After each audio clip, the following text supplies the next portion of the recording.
was going to ask you some questions about forward bends. Sometimes my nemesis, forward bends have been hard for me. I would love it if you would tell us from your perspective some of the main objectives of forward bends. First the physical, then the psychological, and then maybe the pranic benefits of forward bends. And I'm thinking more seated forward bends, right? Because they're more effective. Would you agree with that? Yeah, seated forward bends make the hamstring work a little more.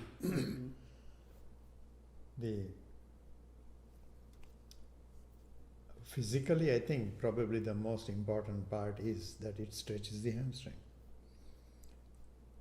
which then controls a variety of things, how you get up, how you walk.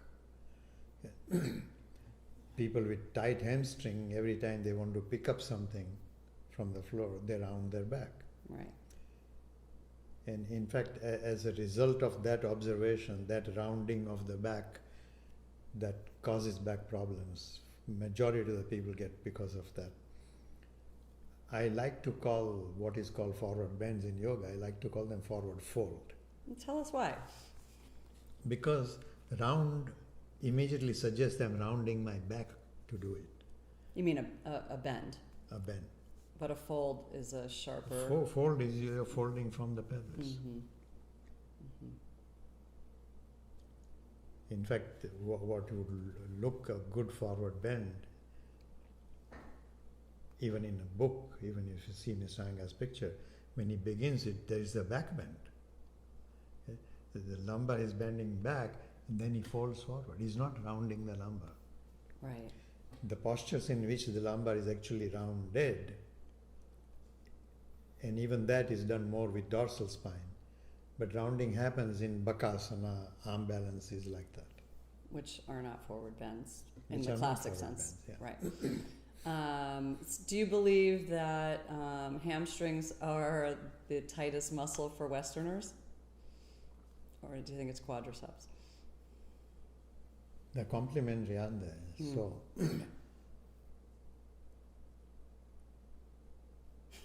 it's a tough question. it's connected with tightness of the hip joint. Yes, Westerners tend to have a tighter hamstring. Yeah. But I find Indians also have a very tight hamstrings. And so why do you think that is? Do you think it's from sitting? From sitting in the wrong way. Mm-hmm. So if you're sitting more anatomically neutral, your hamstrings don't get tight? Or They won't get as tight. As tight. Right. Yes, people who sit and round their back, right, their hamstrings get tighter. Right, because the top of the hamstring is getting pushed towards the bottom of the hamstring. Towards the bottom. Yeah, yeah. So on the physical level, if someone does a lot of forward bends to get their hamstrings to open, their life will be better? Just from a movement perspective is what you're saying? Assuming everything else in the life remains same, the longer hamstring will make life better. Okay. Because we're trying to encourage people to do forward bends. So, okay. And then what is the psychological effect of doing forward bend practice? I think generally when you do a forward bend, the head is going down. Supporting that head gives a sense of soothing. You are cutting off from the outer world more. Focusing in your own inner world, which generally would create more calmness. Is that, okay, so if you're doing a forward fold with the head supported, you're staying longer than you would if you were not supporting the head. So would the effect of not supporting the head give you a slightly different psychological Different aspect? In the sense there'll be less psychological relaxation. But do you gain anything from not doing it with the head supported and staying longer? Yes. Can you say what? You gain more effect of stretching the hamstring, the effect going to the pelvic abdominal organs more by lifting up. Right. As soon as you support the head, Right. the pelvic area doesn't stretch as much. Right. Doesn't receive the effect of the forward bend. Right. Okay. So, and then can you talk a little bit about the pranic effect? I would love it if you could say a little bit about Apanavayu. Forward bends are always encouraged to make Apanavayu more alive. Could you say a little bit about that? Yeah, let's be clear about what this Apanvayu is, because it's even confused by people who study the Bhagavad Gita. They call inhalation as Pranavayu, exhalation as Apanvayu. In yoga, we don't do that. Pranavayu is what moves in the chest much more. On one exhalation exhalation out, inhalation in. The effect of that on the pelvic abdominal area is what we recognize as movement of Apanvayu. Interesting. Now, is that written anywhere, or is that just something that you know? I have not seen it written anywhere. The way my teachers taught me, I have assumed that is written. So I think what you're saying is that in yoga, or thinking of it in a yoga perspective, that prana and apana is more location, meaning upper body, lower body? Is that what you're saying? Yes. So it's not as tied to the inhale, exhale. It is tied to inhale, exhale. On inhalation, the movement of the Apanvayu is downwards. Right. On exhalation, it is upwards. Right. In fact, I have come to believe, and some teachers do teach this way, that it is the movement of Apanvayu that is responsible for causing inhalation and exhalation. Mm-hmm. And that's why you teach that the breath begins at the pelvic floor on the inhale and the exhale. Yes. Yeah. Yeah, that's so interesting. Okay, so then can you say why forward folds are help bring the Apanavayu more alive? Because you are creating a pressure on the pelvis, on the abdominal area as you bend forward. So it pushes the Apanvayu not only down towards the pelvic floor, but pushes to the back of the body. And that's what you actually, in a good yoga asana practice, that's what you want to watch. How the movement is not in the front of the abdominal area, but how it is along your spine at the back. Mm-hmm. So when I experience more apana in my body, for instance, like at the onset of menstruation, I just feel more calm. I just feel more grounded. So how does that relate to what you're describing? I think the calmness that you feel, not being a woman, I'm imagining, is because of certain other toxicity releasing. I don't think it is directly related to Apanavayu. Interesting. Okay. We've talked about the main roadblock on a physical level for students doing forward bends is hamstrings, but you're one of the few teachers I've heard talk about hip rotators are also a big hindrance in forward bends, and I was wondering if you would just say a little more about that. It's very easy to prove that. I'm not saying it's not true. I just don't think most people talk about it. Which is unfortunate, because not at an average person not doing yoga, but for people who have done yoga for a while, when they are finding difficult for that forward fold, put them in Baddha Konasana, they can't bend forward. Put them in Dandasana and they can bend forward, which means the hamstring stretch is not stopping them. Right. But the rotators around the hip are tighter. Right. And is there any psychological or pranic aspect to hamstrings are more open, hip rotators are less open? Yes, obviously, whatever is tight, okay, the pranic energy does not move there. So it has a different effect. If the pranic energy can move more readily into the legs and the hamstring, but not around the rotators of the hip joint, then it's going to not create as good a health in the pelvic area as it should. Right. Yeah. Okay. So if someone's hamstrings are more open than their hip rotators, and that's what's holding them back in forward bends, you're saying Baddha Konasana, more Baddha Konasana. Is there anything else you would suggest to work more on? Baddha Konasana.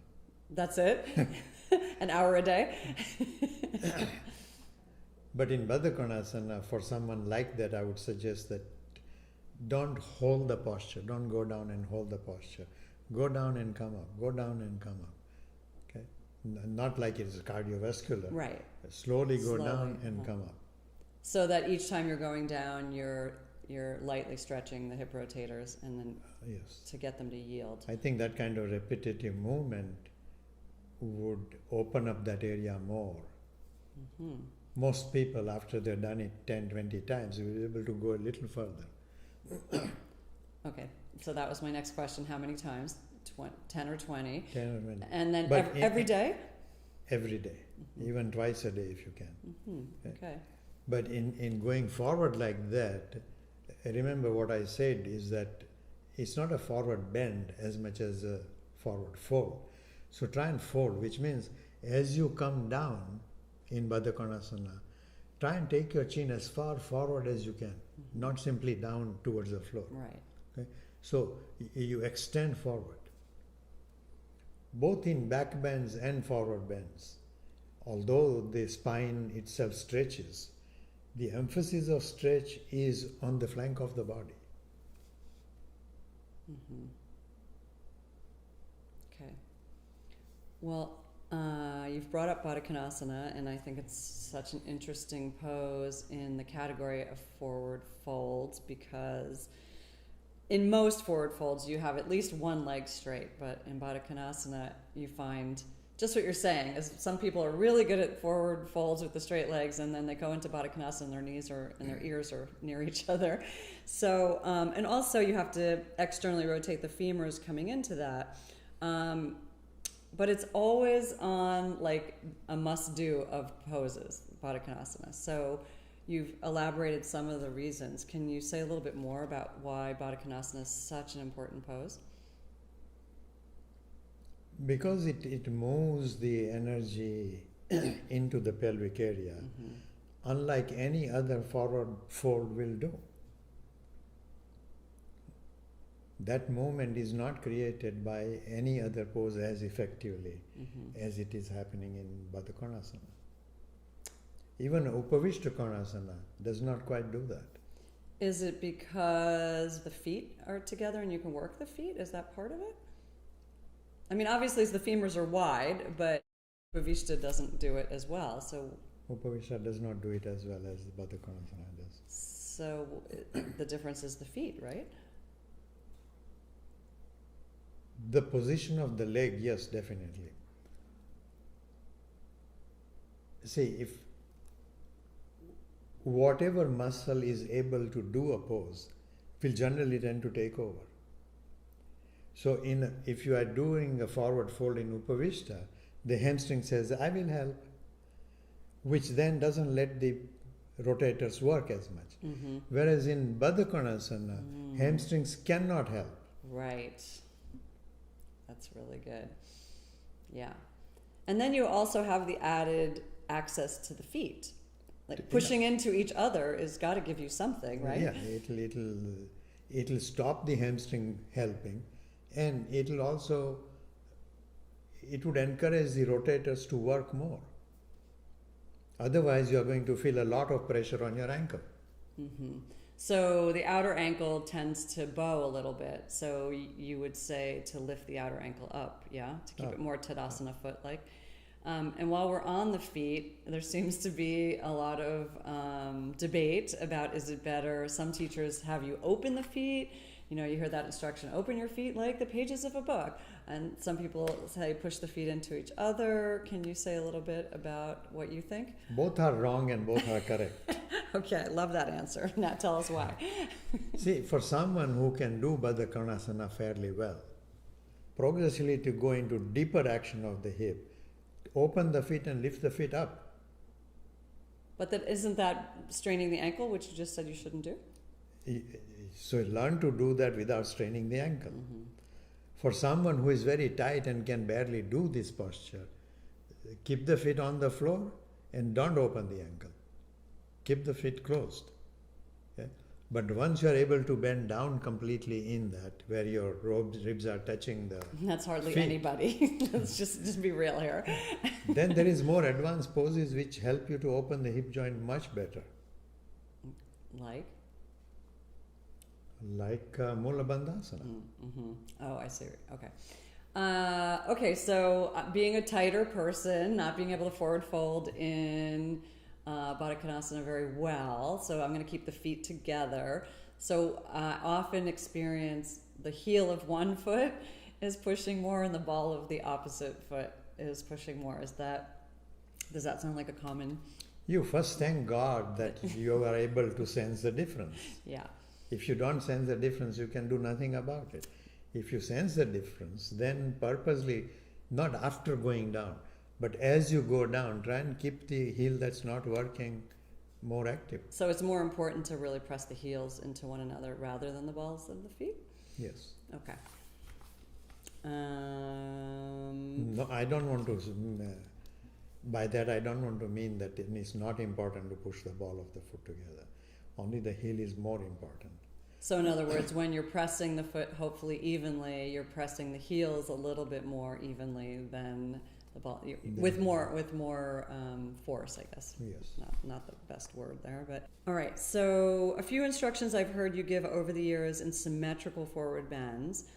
You always say to ground the femurs first.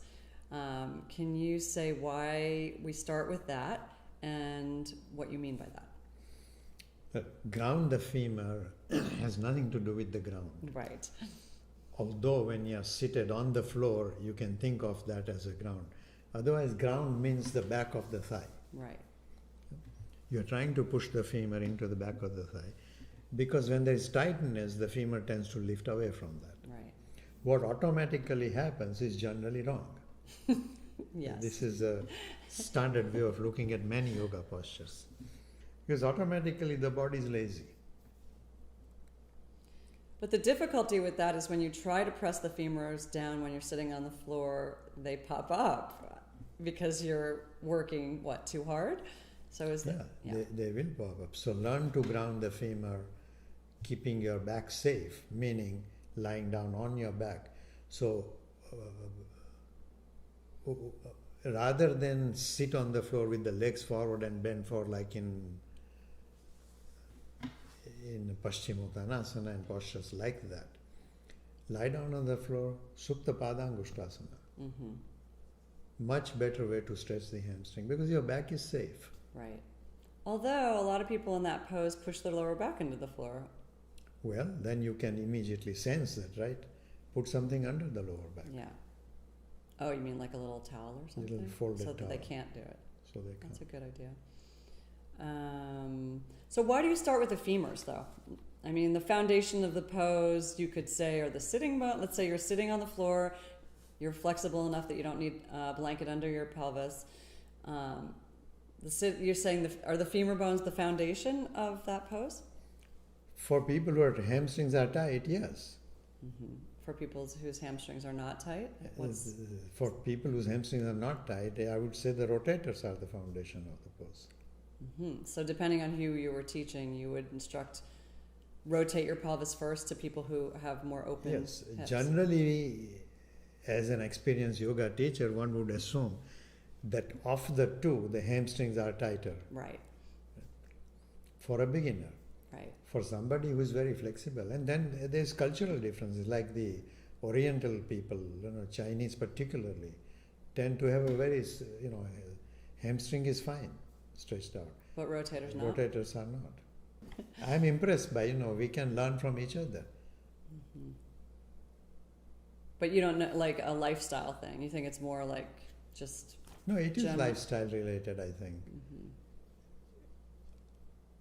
I don't know that many Chinese, or I don't know what they do in China or within their home. But Indians generally sit to eat in a cross-legged position, Mm-hmm. okay, which doesn't stretch the hamstring. Right. Maybe the Chinese are doing something which stretches the hamstring. And then there is, they have grown up with that culture, inherited that body. Right. So it is different. Mm-hmm. It's very interesting. Okay, so another instruction you say a lot in forward folds is move the left hip bone towards the right knee and vice versa. So can you talk about that physically and pranically? That instruction is, although we give it in every class, is really meant for somebody who is little more advanced. Mm-hmm. And the idea there is to keep the sacrum wide. First in the back of the sacrum, then in the front of the sacrum.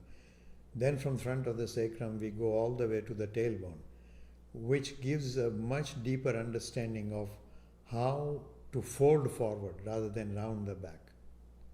Well, one of the effects, and I don't know if you're looking for this in that instruction, but one of the effects in my body when I do that is my transverse abdominis just not, it doesn't overly engage, but it engages in a nice tone way to, like, for support. Correct. Is that one of the reasons that you instruct One of the that? reasons, yes. Okay. And then also, do you think most people have some twist in their pelvis that you would that would be beneficial? No, I wouldn't say most people. I think all people. Okay, I was going to say, okay. So it's more or less everybody has a slight twist to it, to an extreme twist. Yeah. Everybody is either, predominantly right-handed Mm-hmm. or left-handed. There are very few people who are born, what is the word? Ambidextrous. Yeah, ambidextrous. Mm-hmm. Very few. Right. So you're saying just by, like, I'm left-handed, so because then I'm left doing stuff, so I'm twisting over and over again a certain way, and that over time creates. And you have inherited that body from somebody who is also like that. Right. Okay.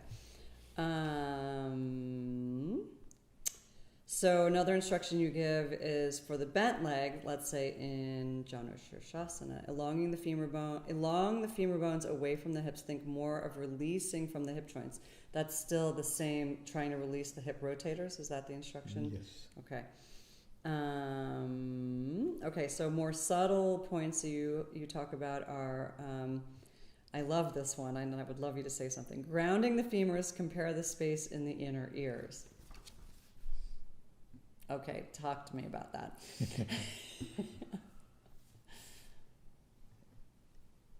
Ear is a sense organ. You can't immediately do anything with that organ. But experience has shown that the more you are able to ground the femur, the more open that ear will be. But over the years I have learned that for some people it is not quite the same thing, it's the opposite ear. So my conclusion or my understanding has been through that if the opening in the ear is related to musculoskeletal part, then it will be on the same side. If it is related to more neurological aspect, it will be on the opposite side. Okay, so if it's more skeletal muscular, easy, you can just do that side longer, more often. What if it's the second one? That it's your nervous system. What would you? How would you work differently? Same. You again do the same thing. Yeah. But you're saying it's the opposite. So for instance, I have less space in my right ear, but my left femur and my left hamstring's tighter. You're saying work the left to the right. Yeah. Okay. So, interesting. And not exclusively, but Right. emphasizing that. Mm-hmm. So you have found that some people it's same side, and some people it's cross. Yes. Interesting. That's fascinating. Okay, so another People who are more flexible, I would tend to find it's on the same side. And again, not exclusively, Right. but predominantly. Generally. That's a great observation. Okay, sometimes you asked us to compare the space in the groins. The leg of the groin in which there is more space is working better and is considered hot. So on this side, you tell us to work through the center of the bone. The other leg is considered as cold, so there you would work through the circumference of the bone. Now, hot and cold are the terms we use because the language doesn't have any other term. But it's not really heat and cold. It's a different sensation. The comparison I would give is, think of a headache. Most people have experienced headache, very few people have not. Okay? That headache can be feverish and hot, or it can be dull, achy kind of headache. That's what I mean when I say hot and cold. It's that sensation. Mm-hmm. So it's more like an energy thing, not a Energy. temperature thing. Yes. Okay, so can you say why, if the better side is considered hot, you work through the center of the bone?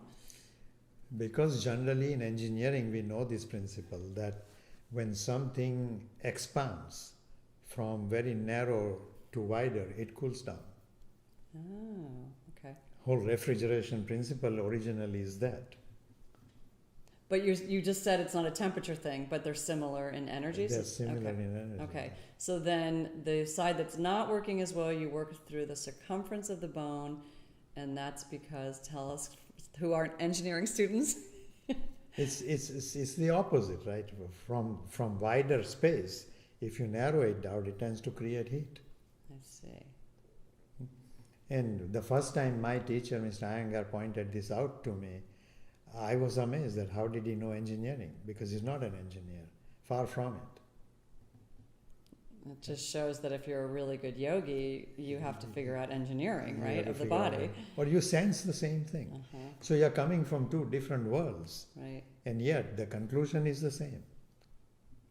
And so obviously you have worked with this principle a lot in your own practice, and you find that it's more effective than working at a more superficial level? Yeah, for sure. It's more effective in a very deep sense, in that although I'm trying to work with the body and do variety of things with my skeletal body, muscles and so on, my intention is to train my mind. Mm-hmm. Right, but you're going to, okay, so with that instruction, I'm imagining that I'm doing that, but am I really doing that? Imagination is a very interesting aspect. If imagination is a delusion, then it doesn't help. It makes matters worse. But if imagination takes me towards what a good yogi will experience, that imagination is correct. Mm-hmm. Patanjali very strongly objects to imagination. But he by that means, deluding oneself. Right. But I've often heard you say, even if you can't feel it, imagine it, because it will eventually come. Yes, assuming that you are imagining in the correct direction. Mm-hmm. Right. Okay.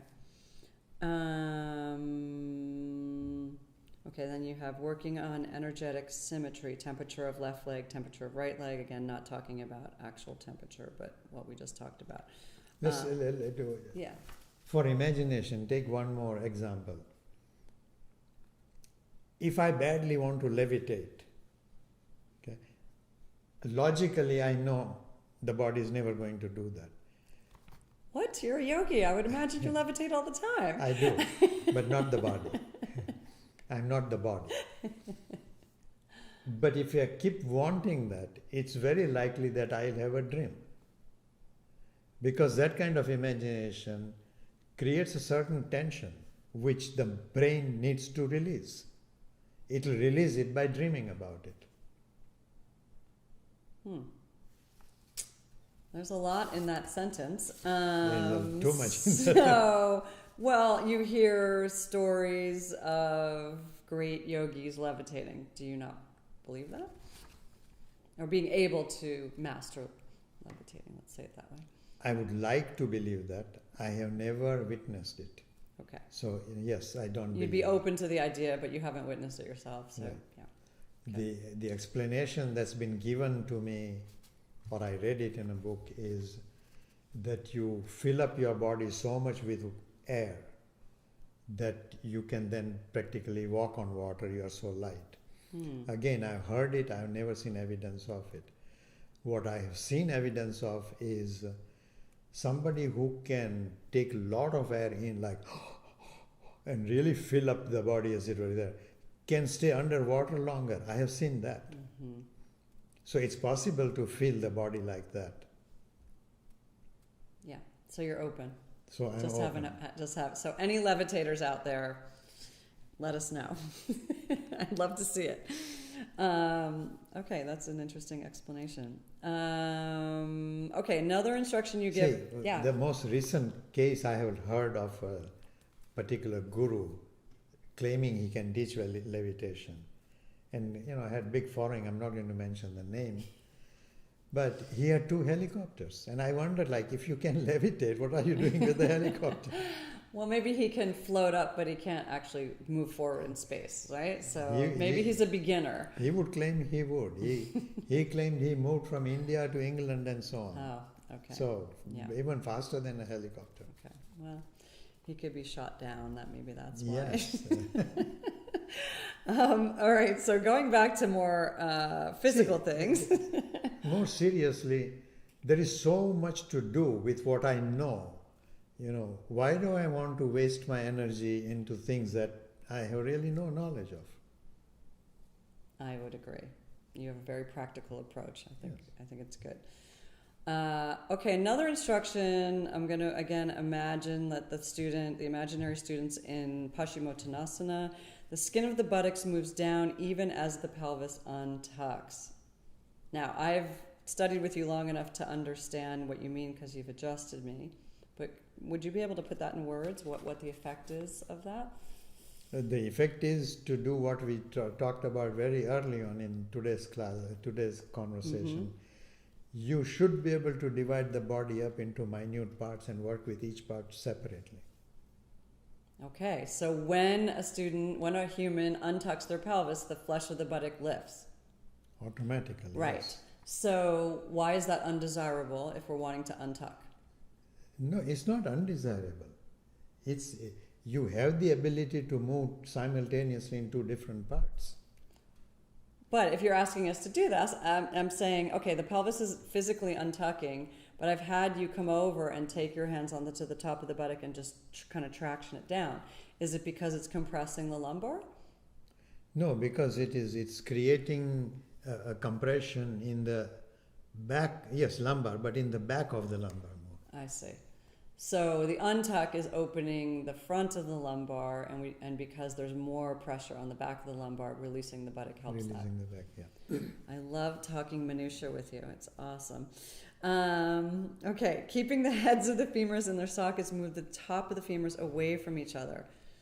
Okay, so my experience in that instruction is my hip rotators go on. Is that your intention? No, the intention is more energetic. Okay, can you talk about that? Are the hip rotators not supposed to go on? No, hip rotators are a foundation. Yeah, okay. They have to work first. So you instruct to pull the femurs, or not pull, but draw the femurs away from each other. That firms the outer hip. Yes. And then can you talk about the energetic aspect? Energetic aspect is that the apan vayu which is flowing down on inhalation will have a much wider space. Otherwise it's very narrow. Right, because the femurs are moving in towards each other. But the head of the femur is clearly moving, the heads of the femurs are moving towards each other as the shaft of the femur is moving away from each other. So why is the head of the femurs going towards each other, not blocking the apan? Because you don't want to create a disjointing sensation in the head of the femur. Knowing what happens to people often as they get older is they get that particular area dislocated. Most injuries of older people as they are simply walking down and the hip gives way is because of that. Right. Isn't that also because the hip rotators are weak, just on a purely muscular level? Mm-hmm. Okay. All right. And the instruction that has mystified me forever is we're doing a good forward bend, as good as I can do, and then you say allow the tailbone to release forward. It would be so good if you could show this action. I just happened to bring a sacrum and a tailbone. Yes, but let's correct the question. Okay. Not forward bend. In a forward bend, you will never feel this. A forward fold. Fold. A forward fold. Okay. So I would love it if you show that. I'm going to cut here. Let's begin much higher up. Okay. Assuming I don't have a scoliosis. Yep. Okay? I forward fold, my whole trunk is less resting completely on the thigh or on the legs. Okay? Then there is a sense that I'm not pushing the dorsal spine forward, but I'm releasing it forward. So it retains its curve, Right. but bodily releases forward. That gives me a much better sense of the width, not only of the pranavayu, but along with the apanavayu also. That's very helpful, because I think I've been mishearing that direction, thinking you're asking us to draw the tailbone forward, but you're not saying that. No, I'm not saying but that. I never really understood it. I think if I remember right, and I think I do, I often emphasize don't move the tailbone forward, release it forward. Right. And you have a better sense of that doing it with your dorsal spine first. Yes. I know. Then what you you're can do talking the same thing with the lumbar. about. Right. And to some degree with the sacrum also. But when you do it with the tailbone, because there is a hinge connecting the two, this has a much more sense of releasing forward than releasing the sacrum forward. Mm-hmm. Do you not want to release the whole sacrum forward? I mean, like you're saying, like how the thoracic can just release into the body more. Wouldn't you want the whole sacrum to release into the body more? Yes, you would want the sacrum to release more forward. So, But of all the areas we talk about, yeah. in the neck, the cervical spine, the dorsal spine, the lumbar spine, of all of them are separate vertebrae. So there is a better sense of Right. releasing forward. Sacrum is fused. Right. I don't know if a little child where there is no fusion would feel that. I would not want to try it on the child. Right. Okay. That is very helpful distinction, and we'll have you show what you mean. Releases forward. But in the sacrum, that release is less because these vertebrae are fused. Okay? And still there is a sense of releasing, not forcing it forward, releasing forward. Now there is a nice joint between the sacrum and the tailbone. So there is a much better sense of releasing the tailbone forward. Okay? Pelvis is more like this. Right. So it releases forward towards the pubis. But it in no way is being pulled or pushed forward. It's No, releasing. not pushed forward, not tucked, not untucked, just release forward. Okay. Thank you. First time I experienced it in my practice was in Baddha Konasana. I sat very, very, very close, completely sort of jammed against a wall, and then try and push something behind me when there is no space to push anything. Then I felt the sacrum releasing forward. And once I felt that by that kind of, I was playing with it in a sense, experimenting. But then I moved away from the wall and tried the same thing. And my Baddha Konasana changed. So it sounds to me like one of the things that's happening when you can actually do that is you're just letting go of unnecessary tension. Yes. Yeah. And hence I have always believed, although I have never tried it and would not want to try it, that under hypnosis you would do much better. The body would do much better. Whether that's healthy for the mind, I believe it's not. Why do you believe it's not? Because you are not training the mind. You are losing the capacity of the mind to do something. Right. If you can do the same thing by training the mind, it's much better. Okay. He says many times in Iyengar classes he was told to maintain the length of the arms and forward bends, to use blocks against the soles of the feet if needed. Why is that? Again, because most people don't lengthen the arms. I see. Okay, they bend the elbows and hold the feet like that. Right. The effect of that is they're not stretching the flank of the body enough. So it's not wrong to do that. It has a different effect on the shoulder joint, and it's desirable effect. I have definitely been in a room with Mr. Iyengar with 3-4 other students doing Paschimottanasana, bending the elbows and keeping the elbows up and holding it for 25 minutes. And so how is that different? Or like what's the different effect there? The effect is you're working the head of the humerus much more. Mm-hmm. The arms are trained in a very different way. Right. Stretching the arms forward is a different kind of training. because most people bend the elbows and let the elbows drop down in Paschimottanasana. That's why it is insisted that firstly learn to lift the elbow, I see. secondly learn to stretch the arms also. What you tend to do automatically, you want to see if you can do it differently. Because it's a training of the mind. Yeah. And Okay. in certainly taking the blocks in front of the feet, holding 1, 2, 3, even 4 blocks in the front, stretches the arms in a way that gives much better idea of what it means to stretch the flank of the body.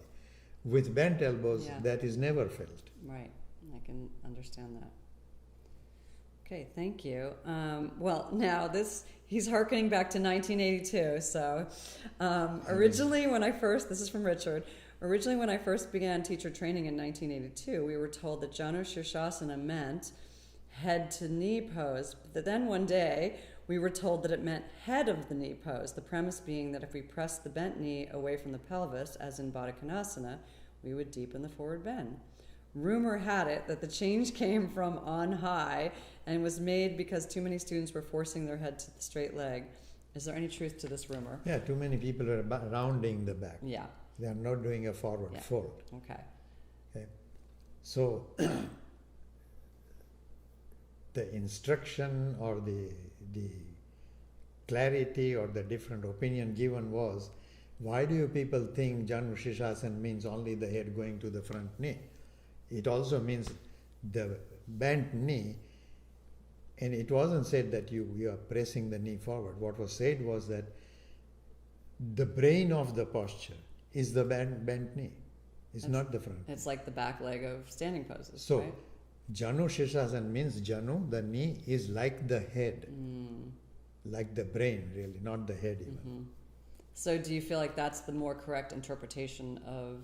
Both are correct interpretations. Okay. You know, to an early beginner, I would not say that second part. Right. Okay? Both are correct. Okay.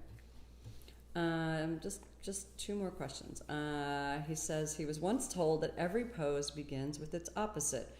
For example, a forward bend begins with a slight back bend. Indeed, one of the pictures on page 126 of Light on Yoga, it shows Mr. Iyengar beginning his forward fold with a definite back bend. Would you agree with this? I would agree 1000%. Only 1,000? Yes.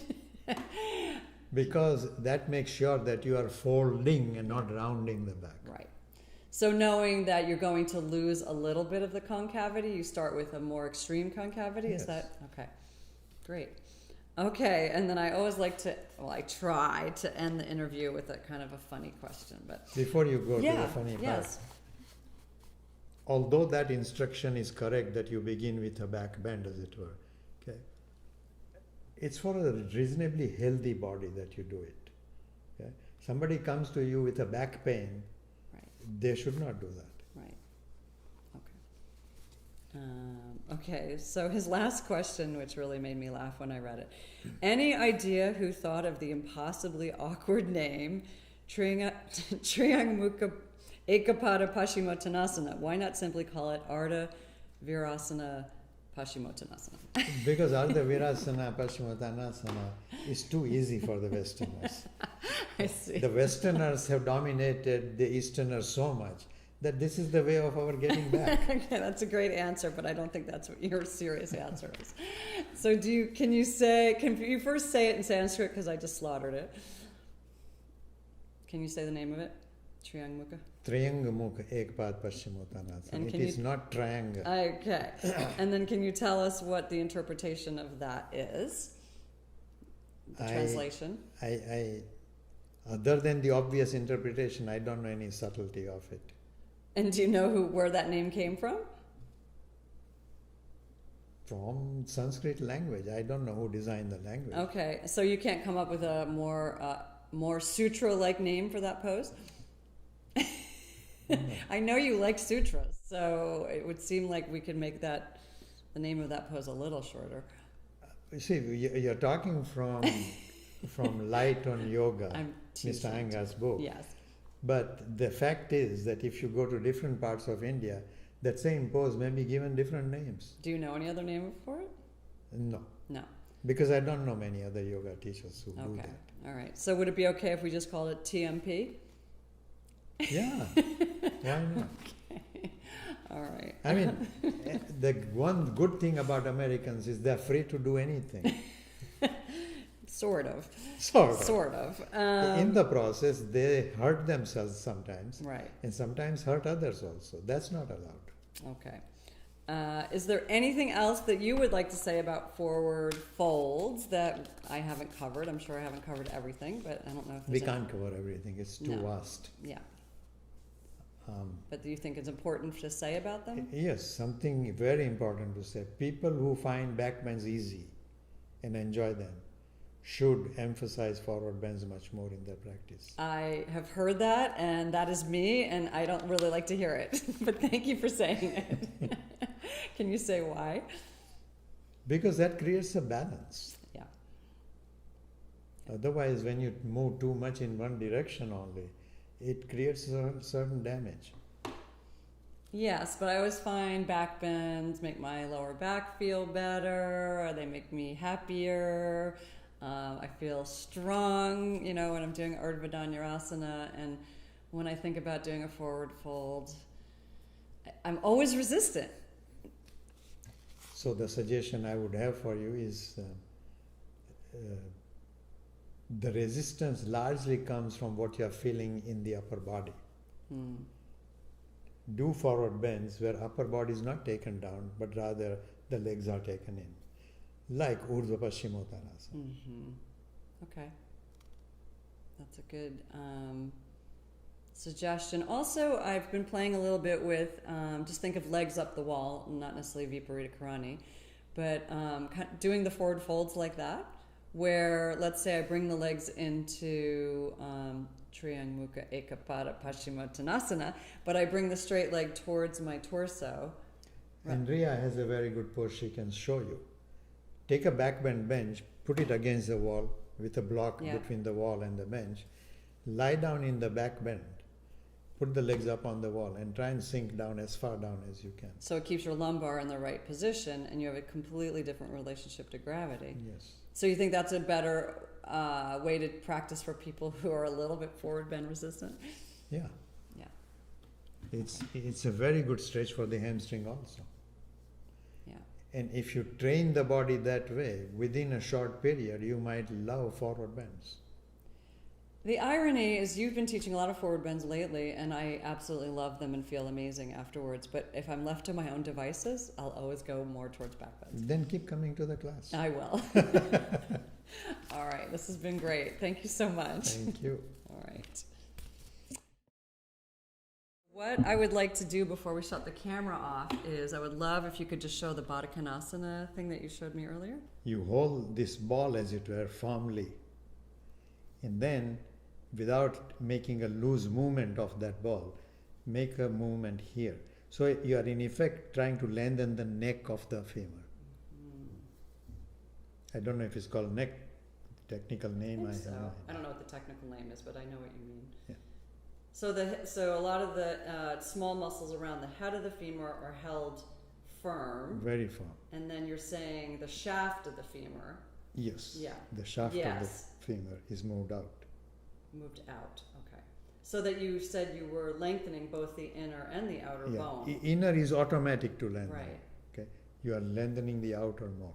Okay, so the hip rotators are very actively pulling, keeping the stability in the head, but you're stretching the outer, like the IT band area? Yes. Yeah.